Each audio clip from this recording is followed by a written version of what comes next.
태국이 한국의 첨단 철도 기술을 버리고 중국을 선택한 후 7년. 지연된 공사와 천문학적 비용 속에 태국 정부가 내린 충격적인 결단은 동남아시아 철도 시장을 둘러싼 한중격돌의 실체. 지금 바로 들어보겠습니다. 저는 태국 교통부 철도국 책임 기술자 통차이입니다. 그날은 태국의 미래가 바뀌는 날이었습니다. 저는 방콕 교통부 대회의실에 앉아 역사적인 순간을 지켜보고 있었습니다. 회의 테이블 위에는 두 개의 제안서가 놓여 있었습니다. 하나는 파란색 태극마크가 새겨진 한국의 제안서, 다른 하나는 붉은 별이 그려진 중국의 제안서였습니다. 제 심장은 빠르게 뛰었습니다. 우리나라의 미래 100년을 결정할 순간이었기 때문입니다. 저는 기술 담당자로서 두 제안서를 철저히 분석했습니다. 한국의 KTX 기술은 20년 가까이 무사고 운영 기록을 가진 검증된 시스템이었습니다. 속도, 안전성, 유지보수 용이성 모두 탁월했습니다. 더불어 한국은 기술 이전을 약속했습니다.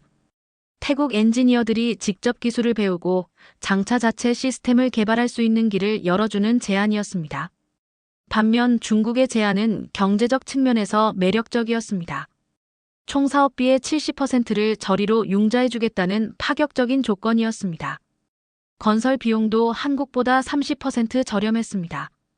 1:1 BRI 전략의 일환으로 태국을 동남아시아 철도망의 중심으로 만들겠다는 비전도 제시했습니다. 장관님이 저를 바라보았습니다. 통차이 박사 기술적 관점에서 어떤 제안이 더 우수합니까? 제 대답은 분명했습니다. 장관님, 기술적 측면만 본다면 한국의 시스템이 더 안정적이고 미래지향적입니다.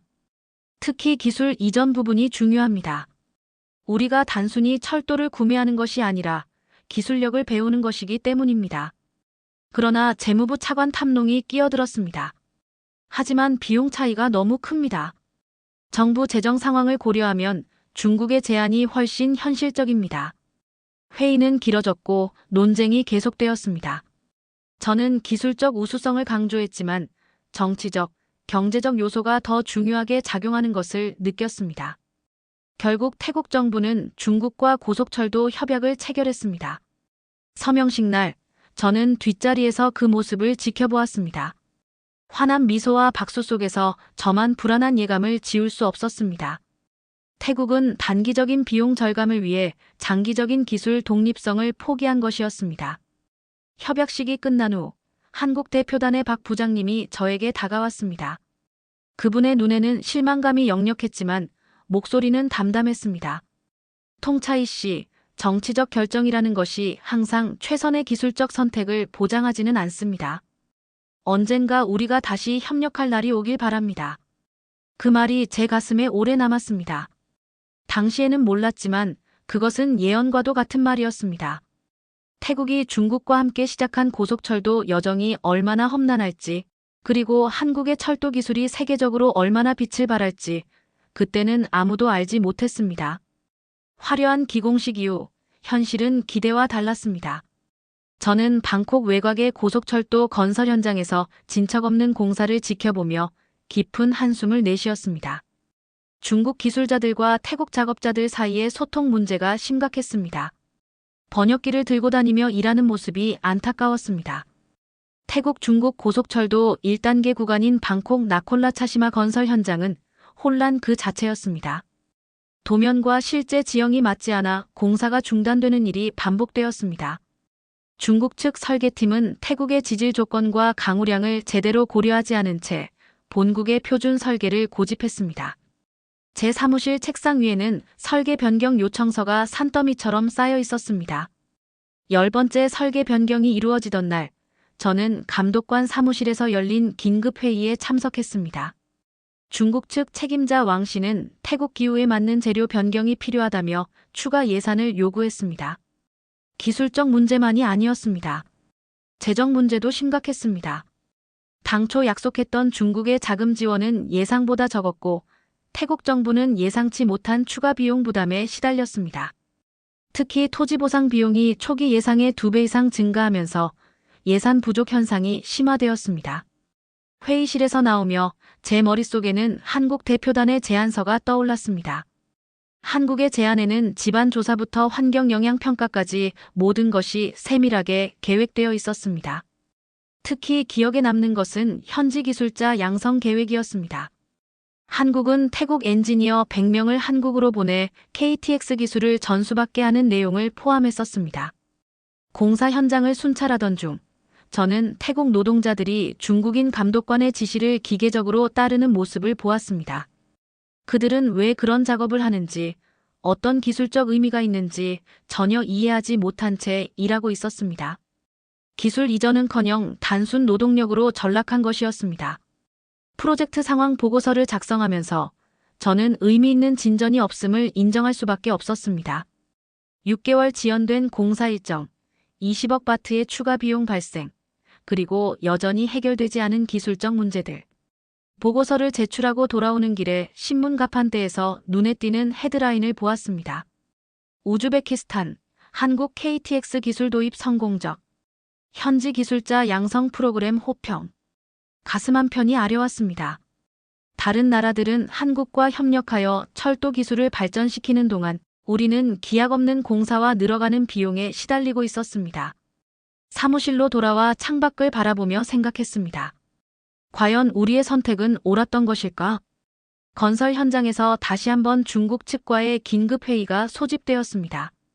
이번에는 신호체계와 관련된 문제였습니다. 중국 표준과 태국의 기존 철도 시스템이 호환되지 않는다는 사실이 뒤늦게 발견된 것입니다. 회의는 결론 없이 끝났고 또 다른 지연을 예고했습니다. 공사 현장의 혼란 속에서 또 다른 충격적인 소식이 들려왔습니다. 이웃나라 라오스에서 개통된 중국 라오스 철도 프로젝트에 관한 소식이었습니다. 제 사무실로 찾아온 철도청 동료 수티왓은 라오스 국경에서 돌아온 직후였습니다. 그의 표정은 어두웠습니다. 라오스는 중국과의 고속철도 프로젝트를 완공했지만 그 대가는 너무나 컸습니다. 라오스는 자국 GDP의 무려 60%에 달하는 부채를 중국에 지게 되었습니다.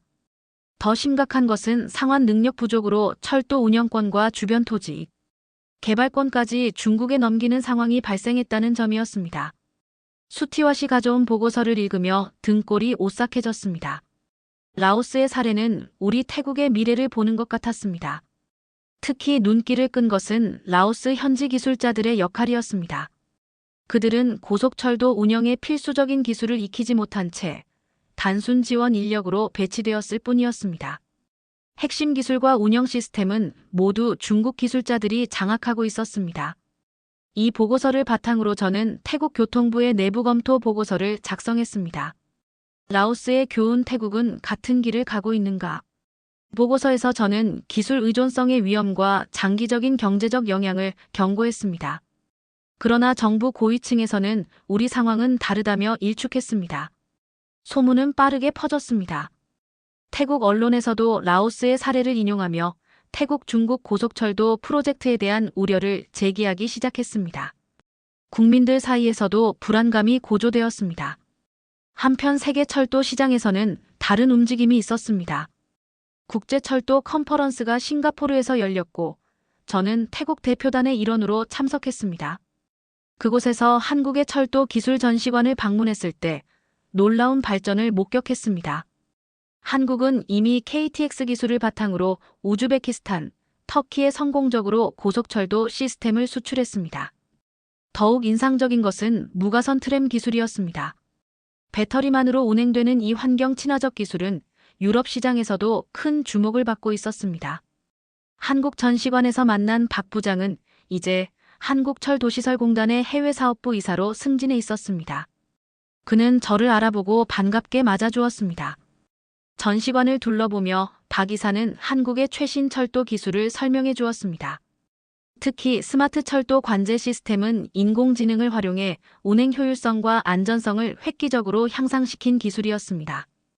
이미 필리핀에서는 이 시스템을 도입하기로 결정했다는 소식도 들었습니다.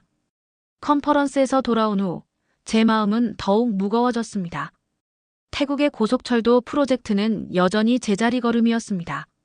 착공 이후 거의 진전이 없었고 반면 주변국들은 한국과 협력하여 빠르게 철도 인프라를 현대화하고 있었습니다. 사무실에 돌아와 다시 작성한 보고서에는 우리의 현실을 솔직히 담았습니다. 기술적 종속, 재정적 부담, 그리고 계속되는 지연. 이대로 간다면 태국의 철도 미래는 어두울 것이라는 경고였습니다. 그러나 이미 계약은 체결되었고 돌이킬 수 없는 강을 건너고 있었습니다. 프로젝트 회의실의 벽에 걸린 일정표를 바라보며 처음 계획했던 완공일이 벌써 3번이나 수정된 것을 확인했습니다. 이제 우리에게 남은 것은 결정의 결과를 감내하는 것뿐이었습니다. 세계철도 컨퍼런스에서 본 한국의 기술력은 계속해서 제 머릿속을 맴돌았습니다. 사무실에 돌아온 후 저는 세계 각국의 철도 프로젝트 현황을 조사하기 시작했습니다. 그 결과는 더욱 충격적이었습니다. 한국의 철도 기술은 이미 글로벌 표준으로 자리 잡고 있었습니다. 우즈베키스탄의 고속철도는 개통 후 승객 수송량이 예상치의 130%를 기록하며 대성공을 거두었습니다. 현지 언론에서는 중앙아시아의 교통혁명이라고 보도했습니다.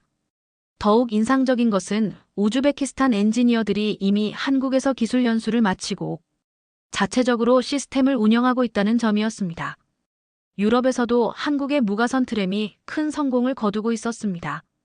폴란드 바르샤바에서는 한국의 기술로 만든 트램이 도시 대기 오염을 15% 감소시키는 데 기여했다는 연구 결과가 발표되었습니다.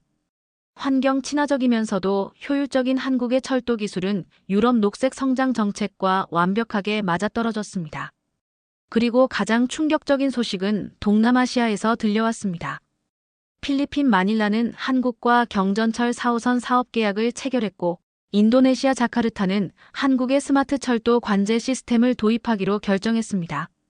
우리와 같은 열대 기후를 가진 국가들이 한국 기술을 선택했다는 사실이 의미하는 바는 명확했습니다. 이 모든 소식을 정리하여 교통부에 제출한 보고서는 큰 반향을 일으켰습니다. 특히 국회 교통위원회에서 이 보고서가 인용되며 현재 진행 중인 태국 중국 고속철도 프로젝트에 대한 질의가 이어졌습니다. 야당 의원들은 왜 우리는 한국 기술을 선택하지 않았는가라는 질문을 반복했습니다. 정부 측의 답변은 여전히 같았습니다. 비용과 중국과의 외교적 관계를 고려한 결정이었다라는 원론적인 대답뿐이었습니다. 그러나 이제 그 답변을 믿는 사람은 많지 않았습니다. 현장에서의 상황은 더욱 악화되었습니다. 중국 측은 지속적으로 설계 변경을 요구했고 그때마다 추가 비용이 발생했습니다. 더 심각한 문제는 기술 이전이 전혀 이루어지지 않고 있다는 점이었습니다.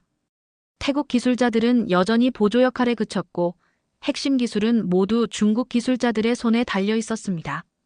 교통부 내부에서도 우려의 목소리가 커지기 시작했습니다.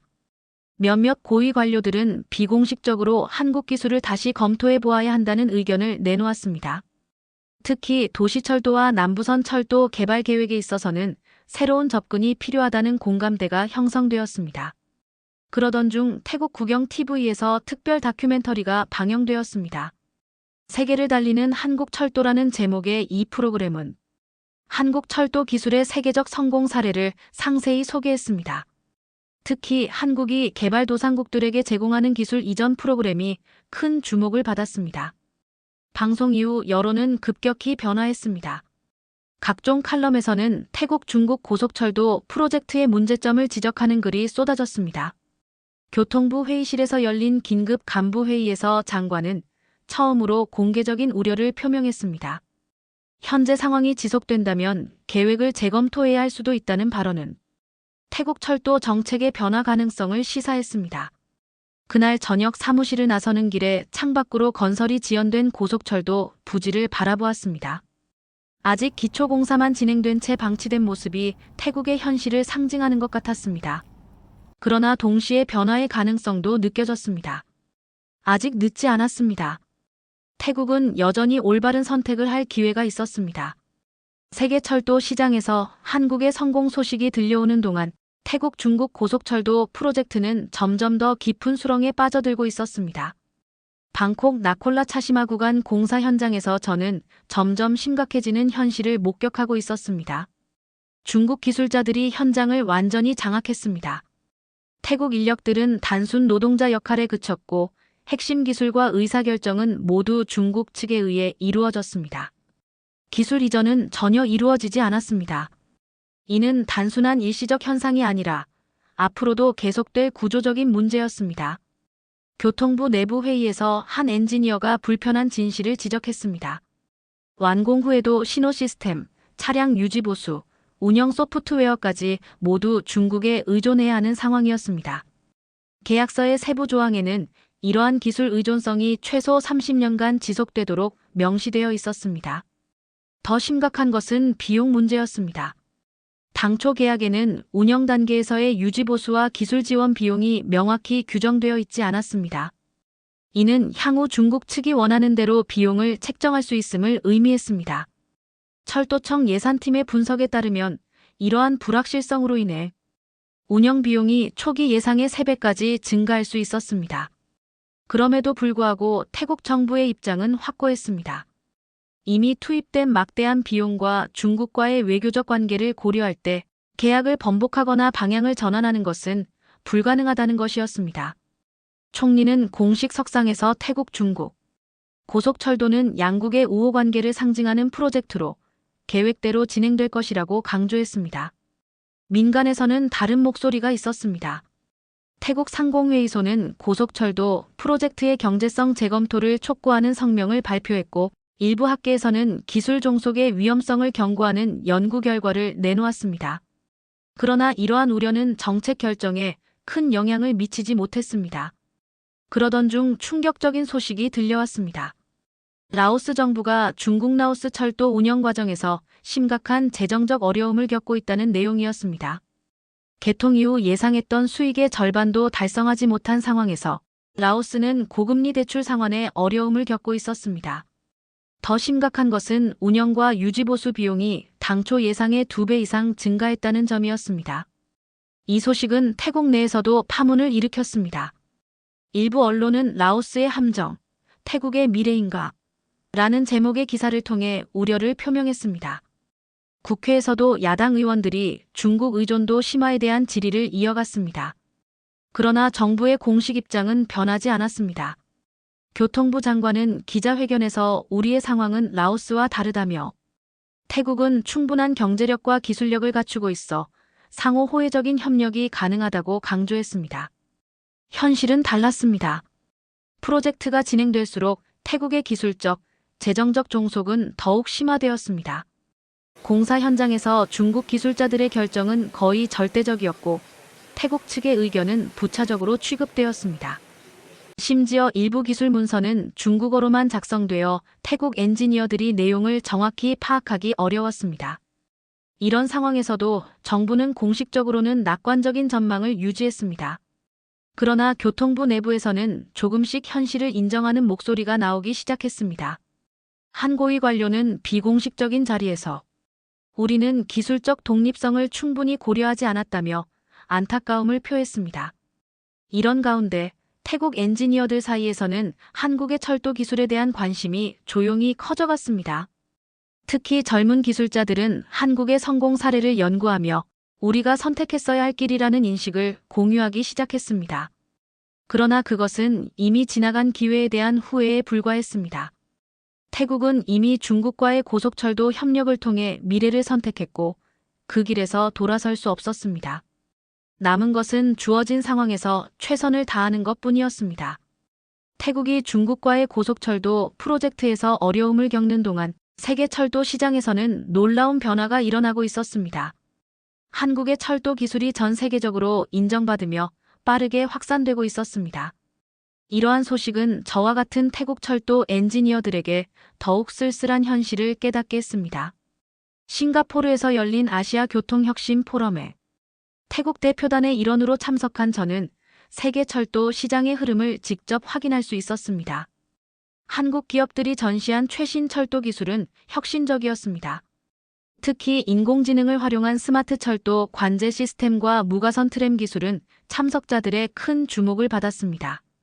포럼에서 발표된 자료에 따르면 한국은 이미 12개국의 고속철도 및 도시철도 기술을 수출했습니다. 우즈베키스탄에 수출한 KTX 기술은 개통 이후 99.8%의 정시율을 기록하며 현지에서 기적의 열차로 불리고 있었습니다. 더욱 놀라운 것은 한국이 우즈베키스탄 현지 기술자 150명을 양성하여 자체 운영이 가능하도록 지원했다는 점이었습니다. 필리핀 마닐라의 경전철 4호선은 한국 기술로 건설되어 예정보다 6개월 빠르게 완공되었습니다. 이 프로젝트는 건설 비용 절감과 함께 우기에도 안정적으로 운행 가능한 내구성으로 높은 평가를 받았습니다. 필리핀 교통부 장관은 한국의 기술 덕분에 마닐라의 교통 체증이 30% 감소했다고 밝혔습니다. 가장 인상적인 사례는 인도네시아였습니다.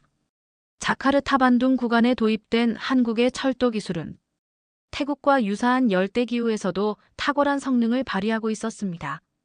특히 한국은 인도네시아 현지 공장을 설립하여 철도 차량을 생산하고 1000명 이상의 현지 일자리를 창출했습니다. 인도네시아 정부는 이를 진정한 기술 협력의 모델이라고 평가했습니다.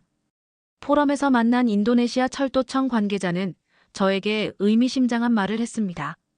우리는 처음에 중국과 협상했지만 결국 한국을 선택했습니다. 그것이 최선의 결정이었습니다. 그의 말에 담긴 의미를 깊이 이해할 수 있었습니다. 태국으로 돌아온 후 저는 이러한 사례들을 정리하여 내부 보고서를 작성했습니다. 보고서는 한국 철도 기술의 세계적 성공 사례와 함께 태국이 놓친 기회에 대한 객관적 분석을 담았습니다. 특히 강조한 것은 기술 이전과 자립의 가치였습니다. 한국은 단순히 완성품을 판매하는 것이 아니라 협력국이 자체적인 철도 기술 역량을 구축할 수 있도록 지원하는 접근법을 취했습니다. 보고서는 교통부 내에서 조용한 반향을 일으켰습니다. 특히 젊은 엔지니어들 사이에서는 우리도 한국과 협력했어야 했다는 공감대가 형성되었습니다. 그러나 이미 중국과의 계약은 돌이킬 수 없는 현실이었습니다. 태국 언론에서도 주변국의 철도 발전 소식을 전하며 간접적으로 태국의 선택에 의문을 제기하기 시작했습니다. 방콕 포스트는 인도네시아, 한국 철도 기술로 교통 혁명 이루다라는 제목의 기사를 통해 인도네시아는 기술 자립을 위한 장기적 전략을 선택했다고 보도했습니다. 더욱 놀라운 소식은 유럽에서 들려왔습니다. 폴란드와 체코가 한국의 무가선 트램 기술을 도입하기로 결정한 것입니다. 이는 전통적인 철도 강국인 유럽이 한국의 기술력을 공식적으로 인정한 사례였습니다. 세계 철도 시장에서 한국의 위상이 높아질수록 태국 내에서는 자성의 목소리가 커져갔습니다. 태국공학협회는 국가기관시설의 기술적 자립 필요성을 주제로 특별 세미나를 개최했고 학계에서는 철도 기술 의존성의 장기적 영향에 대한 연구 결과를 발표했습니다. 이런 상황에서 태국 정부는 미묘한 입장 변화를 보이기 시작했습니다.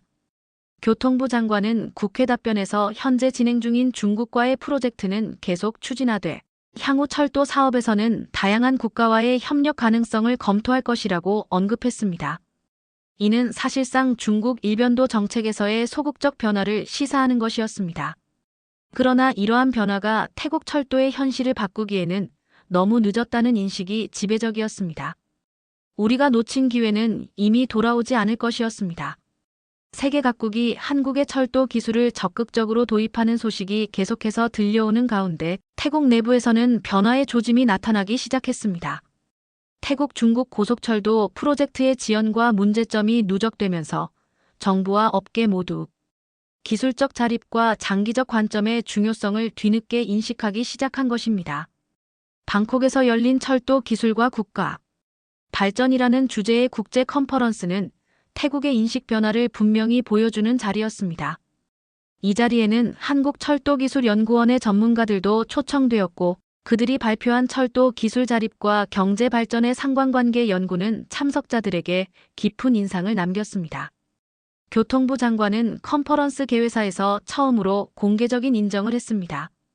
우리는 철도 발전에 있어 기술적 자립의 중요성을 충분히 고려하지 못했습니다. 이제라도 이 교훈을 바탕으로 미래 전략을 재검토해야 할 시점입니다. 이러한 변화는 태국 중국 고속철도 프로젝트에 계속되는 어려움에서 비롯되었습니다. 1단계 구간인 방콕나 콜라차시마 건설은 이미 초기 계획보다 4년 이상 지연되었고 예산은 40% 이상 초과된 상태였습니다. 더 심각한 것은 기술적 문제였습니다. 태국 엔지니어들은 여전히 시스템의 핵심 부분에 접근할 수 없었고 중국 기술자들에게 거의 전적으로 의존하고 있었습니다. 태국 국영 TV에서는 특별 다큐멘터리 잃어버린 기회, 태국 철도의 미래가 방영되었습니다. 이 프로그램은 태국의 철도 발전 역사를 되돌아보며 한국과 중국의 철도 기술 접근법을 객관적으로 비교했습니다. 특히 한국의 기술 이전 모델이 가져올 수 있었던 장기적 이점을 강조하며 태국이 놓친 기회에 대한 안타까움을 전했습니다. 교통부 내부에서도 변화의 움직임이 구체화되었습니다. 고위 관료들로 구성된 철도 기술발전전략위원회가 설립되었고 저는 기술 자문으로 참여하게 되었습니다. 위원회의 주요 과제는 현재 진행 중인 중국과의 프로젝트를 최대한 효율적으로 완료하는 한편 향후 철도 사업에서는 기술적 자립을 강화할 수 있는 방안을 모색하는 것이었습니다. 위원회 첫 회의에서 교통부 차관은 솔직한 평가를 내놓았습니다. 우리는 10년 전 결정적인 선택에서 단기적 비용 절감에만 집중했습니다. 하지만 이제는 장기적 관점에서 볼 때 그것이 더 큰 비용을 초래했다는 것을 인정해야 합니다. 한국의 KTX 기술과 기술 이전 모델은 우리에게 큰 가치가 있었을 것입니다. 이런 배경에서 태국 정부는 조심스럽게 한국과의 협력 가능성을 타진하기 시작했습니다. 물론 이미 진행 중인 중국과의 고속철도 프로젝트를 중단할 수는 없었지만 도시철도와 기존 철도망 현대화 사업에서는 새로운 접근이 가능했습니다. 한국철도시설공단 대표단이 비공식적으로 방콕을 방문했고 기술 협력 가능성에 대한 초기 논의가 시작되었습니다.